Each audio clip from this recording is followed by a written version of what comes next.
Welcome to Whose Line Is It Anyway, the improvisation show where comedy is king. But unfortunately, the Constitution is Republican, and we feature tonight After Marjorie, the second most famous member of the Proops family, and who's our regular Greg Proops. They're at best the second cleverest priest in the comedy series Father Ted, stand-up comedian and Whose Line newcomer Ardal O'Hanlon. And then from the second largest country in the world, Canada's own monster Mirthmeister, Colin Mockery, and last but not second least, the funniest member of the Styles family, after Nobby, Ryan Styles.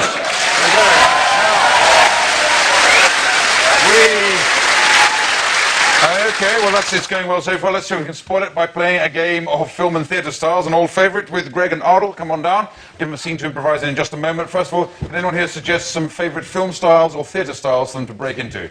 Japanese horror. Japanese horror, yes. Stalk. ER.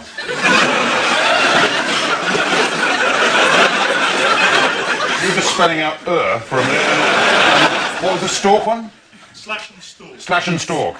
I can't tell it from mutter, I'm afraid. Any more? Laurel and Hardy and Centrillions. That should sort out Greg. Centrillions. Laurel and Hardy, maybe. Oh, so your scene is, Greg, you're the fireman confronting the owner of a skyscraper in a sort of, towering inferno style situation. So you're the fire chief, there's the owner, it's all going up in flames, away you go. Okay, Mr. A. Yep. Listen, my skyscraper's on fire.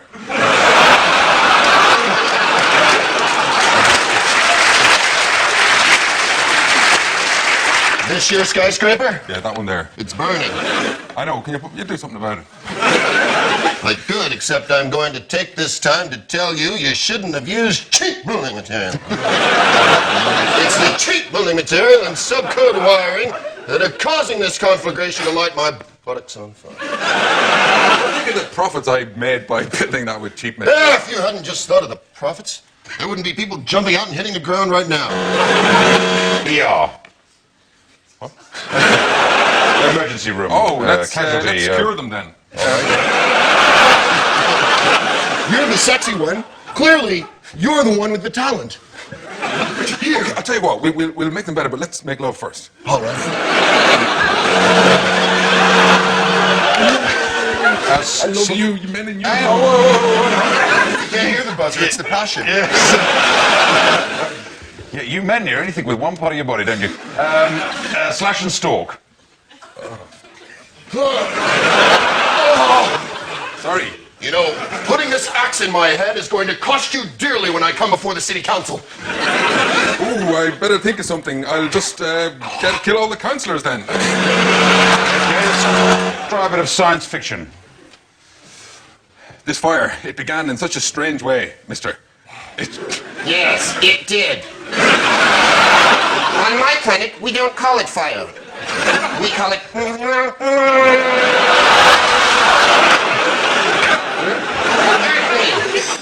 You have put an axe in my head. Is this an act of aggression? No, it's our way of greeting you. Then, hello. Okay, thank you very much. That's in there. Thank you. Very good. I need hardly say who won that game, but that's what I'm paid for, so I will. As we go on to Whose Line, this is for Colin and Ryan, and if they come over here, I'm going to give them some lines. That's for Ryan, if you give this to Ryan. And the simple thing they have to do here is just pull these out from time to time and incorporate the lines into the improvisation, which is, Ryan, you're teaching Colin, and he is just 10 minutes away from his debut as a ballet dancer. We like to make these scenes as believable as possible, and use those lines, away you go. Plie, plie, plie. Look, I'm so ready. I'm a little bit worried about you. You've put on a lot of weight in the last year. I'm being depressed. Really? But I remember the first rule you told me when I first came to ballet class. I was brought up by monkeys. Yes. They are so graceful, the way they swing from tree to tree. The monkey is the symbol of the dance. I'll always remember something my ballet teacher told me when I first started in the theater. He said, now you know my plan, I'm going to have to kill you. I got him first, slit his throat, and made it into dance. And then he died. Now, the crowd, Yes. when you're out there, Yes. they will yell, they will taunt you. They will say things to you that you wish they had never said. Well, if they say that, I will look them straight in their biggie little eyes and I will shout to them, "Hey, smell this!" No! You save the cheeks for the dance of love. Oh, there's so much to remember. Yes, there is. The dance is not a simple thing. No. It's very complicated. Yes. Where are you from exactly? Canada. I'm sorry, I'm from Canada, but it sounds much better when I say this. You're right. And you will dance so well tonight. I'm very frightened. I need some words. Some words that would get me through the performance. You don't need words, you need courage. For tomorrow, you will know you are the best dancer ever. How? When you get up in the morning and read the reviews in the paper. Has this been inserted correctly? Thank you. Okay. Well, Ryan, you were quite good, but Colin, you made Darcy Bustle just weep to see that. So we go storming ahead as we go into a game called Let's Make a Date. This is for all 4 contestants, but features mainly Greg Proops as somebody appearing on a Let's Make a Date kind of program where he has to work out who he wants to go out with. But the people on the screen are the 3 others, but they've each been allocated an identity, and the idea of this is that Greg has to work out who they are just from the questions, answers, and possibly a bit of reaction from the rest of us. So take it away, Mr. P. Contestant number 1. I heart poetry, and I dig romance. If you were going to give me a romantic poem that would sweep me off my feet, what would you say? I don't know if I'd give you a poem as much as an ode, or maybe a sonnet, or maybe just some prose, or maybe just a load of words stuck together. Okay. Contestant number 2. What took you so long? No. What took you so long? I've been waiting here. Why didn't you ask me first? What would you say to me to sweep me off my feet? Look at me! Look at me! Look at me! I'll sweep you off your feet, but just look at me! Okay, I'm looking. Number 3. What? What would you say?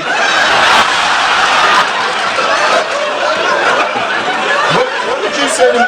What kind of romance language would you use with me? I would say, this is all your fault, you bastard!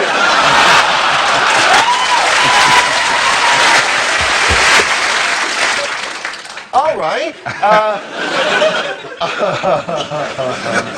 I'm waiting! Okay. I like driving around and looking at things. Where would you show me on our first date, contestant number 1? Playground. I just would. And Playground? yeah. Okay, thank you. Number 2, are you ready? Okay. What took you so long? All right. Where would you drive me to? Somewhere where it would just be me and you. Where there was nothing else around, just me. Just me. Don't ask any more questions, you don't have to. Oh, okay. I'll answer everything. All right. Look at me. Okay. Okay. Number 3. Where would you drive me to? I'd drive somewhere where we get lots of drugs. Give me some drugs! Okay, come on. Come on. Number 1 is Shakespeare, the gym director. Oh, so close I can't give it to you. He's Ben Jonson. more of a human thesaurus, but you're so close you okay. fail. And so what about Colin? Number 2, a complete egomaniac. Yes, that'll do. Yes, Mono- desperate for attention. That's it. What is happening to Ryan? He's a pregnant woman. And he's giving birth.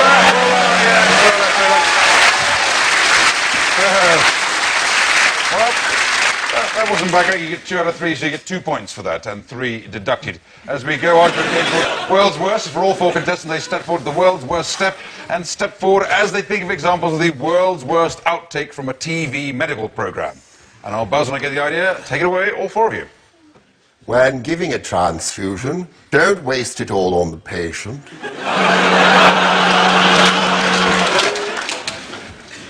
Clear.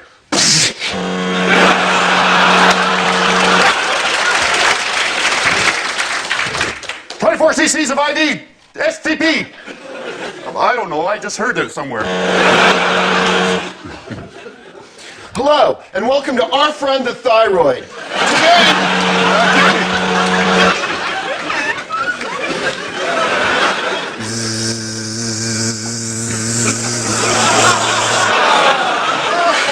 That's a big nose.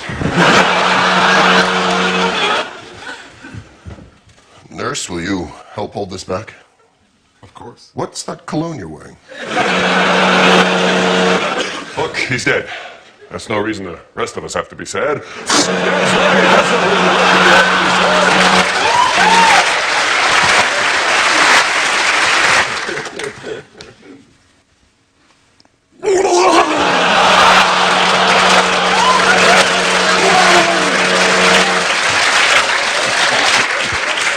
Yeah, the ribs are exposed.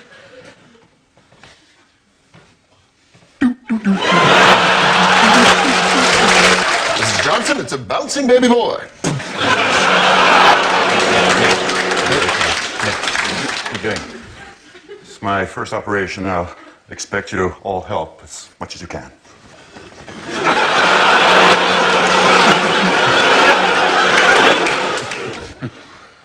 Done.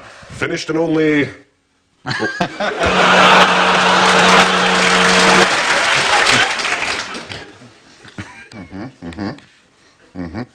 Oh, no, I'm just a janitor. Okay, thank you very much.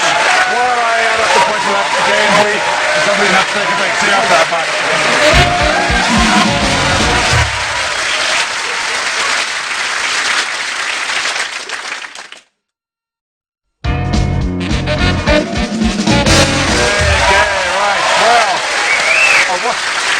What a fantastic audience we had here last week as we go into a game called Mission Impossible. And this is going to feature Colin and Ryan. Will be acting out a situation, but recreating as well the opening moments of Mission Impossible. And Greg will be providing the voice of the tape, which always featured there. But it won't be a particularly exciting event they're doing. It's something mundane, something ordinary they're trying to do under instructions of the tape. What do you think that might be? Buying a loaf of bread. Buying a loaf of bread? No buying a loaf of bread. The loo is a popular one, obviously, amongst everybody here. Buying a loaf of bread? Excellent. So buying a loaf of bread, take it away between you. Good morning, gentlemen. Good morning. Good morning. Good morning. I said that. Yeah. Your mission today, should you decide to accept it, is to go down to the grocery store and buy a loaf of bread. You think we should do it? Let's see what he has to say. Yes, of course you should do it. This tape will self-destruct. Very, very boom.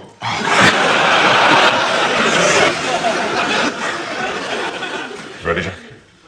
I'm ready. Let's synchronize our watches. 4:10. 410.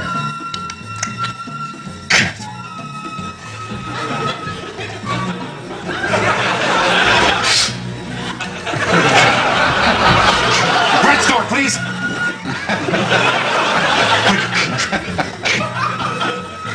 Got any money? I don't have any change. We're going to have to just... I don't have any money either. Go! No! It's the bread store. The door's locked. We're gonna have to. The window up there is open. I got my jetpack on. Oh, we go. Okay, go. Sorry! Sorry! Hey, it's open.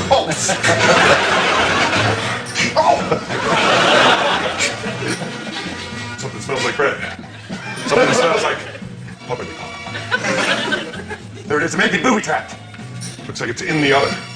You're gonna have to go in on it. But I don't have my protective gloves! Their skin's made of asbestos. You'll be fine. Oh, yeah, I forgot.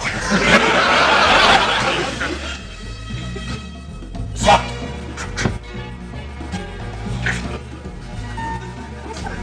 Oh my God. There's wires. Green wire or blue wire? Green wire, blue wire, green wire, blue wire. Make the right choice. I'm just gonna rip them both. Don't do that. It's all right. I'm just gonna for decoration.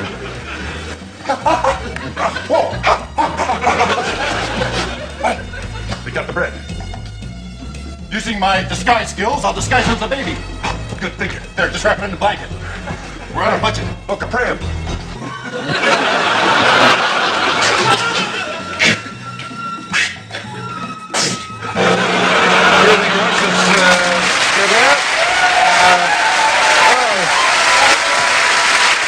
Who would have thought that we get so much fun out of just getting a loaf of bread? Well, obviously the person in the audience who suggested it. As we move on to a game called Number of Words. This is for everybody, and the only restriction here is that they have to each stick to a specific number of words. If you'd like to come on down, the scene is in a casino. Greg, you're the croupier. Yes, we had that in America before you asked. Yes, of course. It's the main industry, isn't it? Now, Ryan, you're a gambler or a punter there. Ardle, you're also a gambler. You're a bit of a loser. complete loser. And Colin, you're the sort of glamorous floozy, the sort of girl who hangs around. Okay. Greg, you have to speak. Each sentence contains 4 words. Ardle, 2 words. Colin, 3 words. And Ryan, only 1 word at a time. Okay, I'll be counting as you go along, and marks off for going off those limits, and away you go. Place your bets, please. Place your bets, please. Winner! Number 22, black. Here. Winner! You've won, sir, a lot. Millions! Millions and millions and. Millions! Congratulations, you are a winner. Thanks. Any luck? No. How would you like? Bloody hell! Hello, big boys. Sylvia. Look, they're real. Boing. Don't distract the players. Distract me. Need some luck? Yes, please. Go. Place your bets, please. Go. £2. Betting is almost over. Go for more. £3. 22 black. 22 black. Oh no! Loser. You're a winner, sir.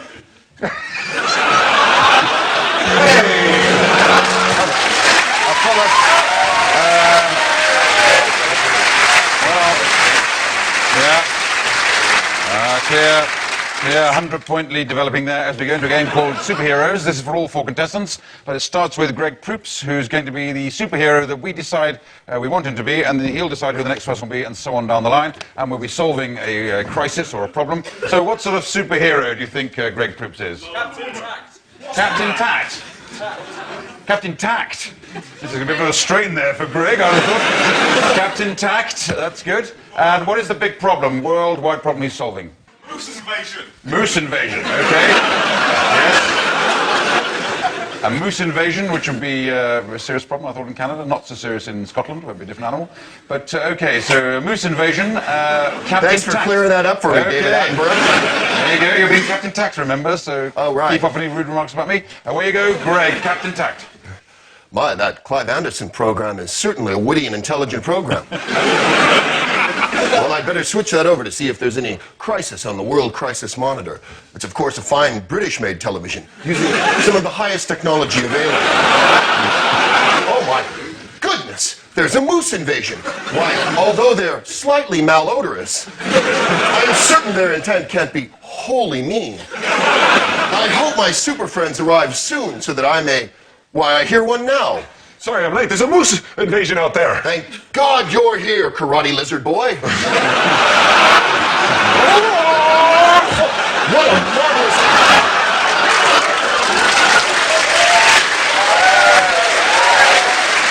I'm afraid you have a bit of a bug particle hanging from your lower lip. I hope I haven't embarrassed you by saying that. Oh, there's a moose invasion. Yes, there is a Sorry, moose. I'm late. I got hung up in the 9 o'clock moose. Thank God you're here. See through your ass, hear through your elbow, guy. There's a moose invasion. What? There's a moose invasion. Here, let me read my moose invasion book. That is the most unique way you have of reading. I hope some more help arrives soon. Sorry, I'm late. My fax machine wasn't working. That's okay. You're not necessarily late. Thank God you're here, agitated duck boy.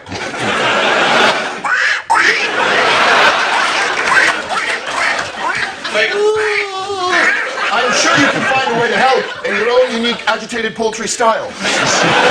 Yes, I think I can. Hey, I you think I got can me scared off the mooses. Yes! I don't know so what I have. coronation is. All right. Right along now. I've got many tasks to perform on my own. Well, I gotta go see the doctor. I'm developing a sty. I'm sure it's a condition that'll clear. Hey, I gotta fly. No, I mean I gotta fly. Goodbye until next time. Okay, well done, that's right. Yes. Well, if that's not my all-time favourite game, my name isn't Captain Tact, as I give lots of points there. We go on to a game called Party Quirks. This is going to feature Greg Proops as the host of the party, all the others are guests of the party. In front of each of the guests is an envelope, inside which is a description of a strange way of behaving. And the idea of this game is that Greg has to work out what the others have been allocated simply by analysing the expertise of their improvisation. So, Greg, come on down. As you know, Greg, I'll be making a doorbell noise to indicate the entry of the other people. Is the party ready? Yeah, it's a 1-yard dash party. Oh, right. I win! Yeah. I better get that. Hi, Arnold. Hi, you doing, Greg? Good, how are you? Looking good out today. Thanks, buddy. So how have you been? I've been well. Would you like some crew hors d'oeuvres of some kind? Yes, I would. I call them crew hors d'oeuvres because I can't say hors d'oeuvre. Right, well, I'll have some of these. These are lovely, these canapes. They're very, very nice. Won't be needing a canapé today, though, will we?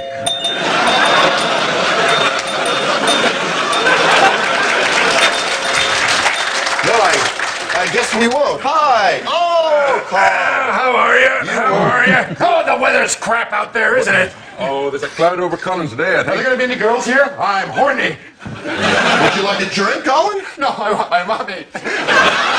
Well, oh, you do? Okay. Very good.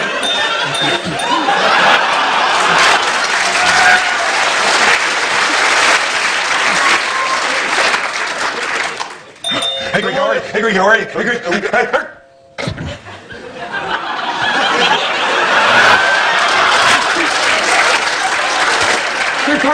Great party. Would you like a biscuit of some kind?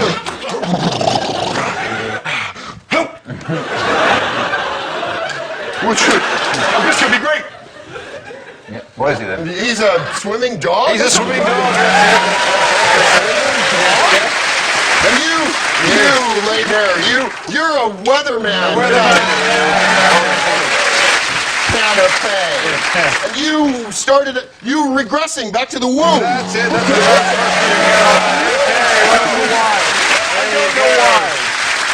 Okay, well, that's the very last game we're playing tonight, and totaling the points I see that Colin and Ryan are this week's winners. So well done, Colin and Ryan. And what I'd like you to be is a mafia supergrass and police chief. You're somebody stitching on your colleagues and a police chief as you read the credits. And it just remains for me to thank Greg, Proops, Arnold, Hallen, Colin, Mockery, Ryan, Stars, me, Clive, and say good night. Good night.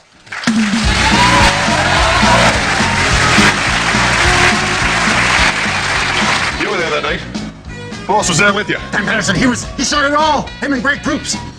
I bet you want to smoke, don't you? Yeah, I want to smoke real bad. I'm not giving you a smoke. Chris Till you Owen. spill your guts. I don't want to smell my guts. Tristan Shapiro, he's the one you want. Look, I don't want any trouble. Hey, take it easy with him. You shut up. Oh, I have this Somebody wants to know. Clara Tucky, she is the one with all the drugs. Suzanne Barrett, she runs all the guns from here to Colombia. Well, you're spitting up a storm, aren't you? I'm scared. I'm damn scared. Yes, you're scared. You're going down. You're going down.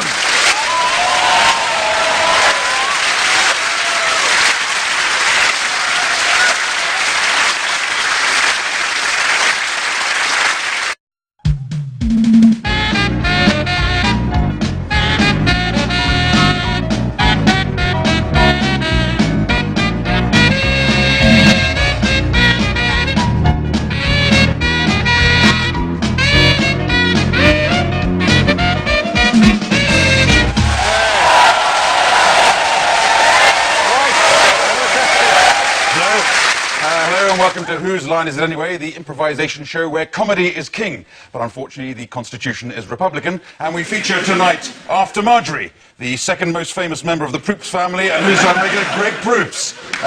Then at best, the second cleverest priest in the comedy series Father Ted, stand-up comedian and Whose Line newcomer Ardlo O'Hanlon.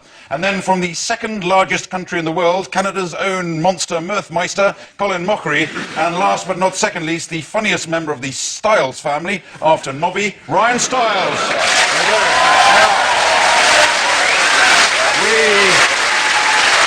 Okay, well, it's going well so far. Let's see if we can spoil it by playing a game of film and theatre styles, an old favourite with Greg and Ardle. Come on down. Give them a scene to improvise in just a moment. First of all, can anyone here suggest some favourite film?